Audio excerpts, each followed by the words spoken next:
This is the Sony FX2, and I got this camera basically the beginning of August, and I was really excited to unbox it, and it was just like, a really cool experience for me because this was kind of the camera that I wanted. I was looking for something that could do double duty, which is photos and video for my business, because obviously as a like video kind of person primarily, if I really needed stuff, I could always rent it, right? But there were just some situations that I ran into where people wanted photos and video, and it's definitely a cost saving option as well to go through one person as opposed to two, right? So they say, "Hey, Travis, can you do photos and video?"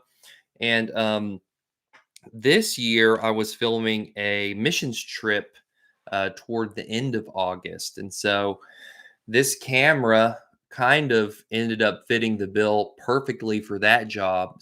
And then the question is like, why did I get this over the FX3? Well, I have my reasons. Okay. Number one, the cost, obviously. I mean, the FX3 is so much more.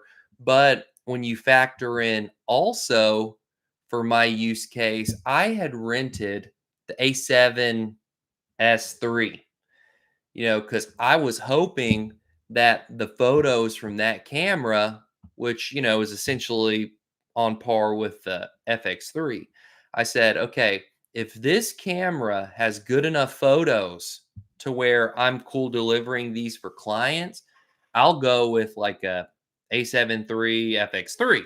And I'm just going to say it plain. The photos from the A7S3, the images looked great, but they looked like screen grabs, and obviously I'm blowing them up on my computer.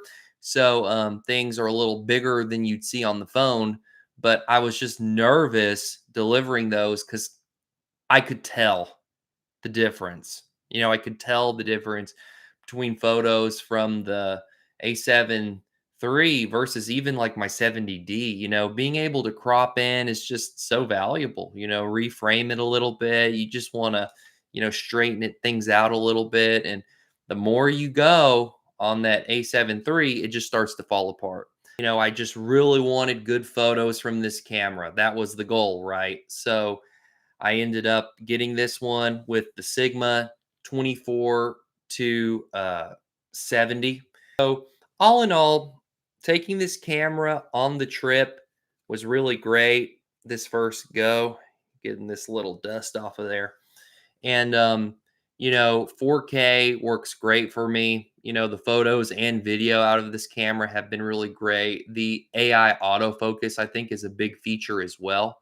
Just having the most advanced system that Sony has, I think, is really cool. But anyways, yeah, so those are my impressions. I know this is kind of long-winded. Thanks for kind of bearing with me as I check out the live stream setup. Thanks for watching, and I'll end it now, and we'll see you in the next one. Bye.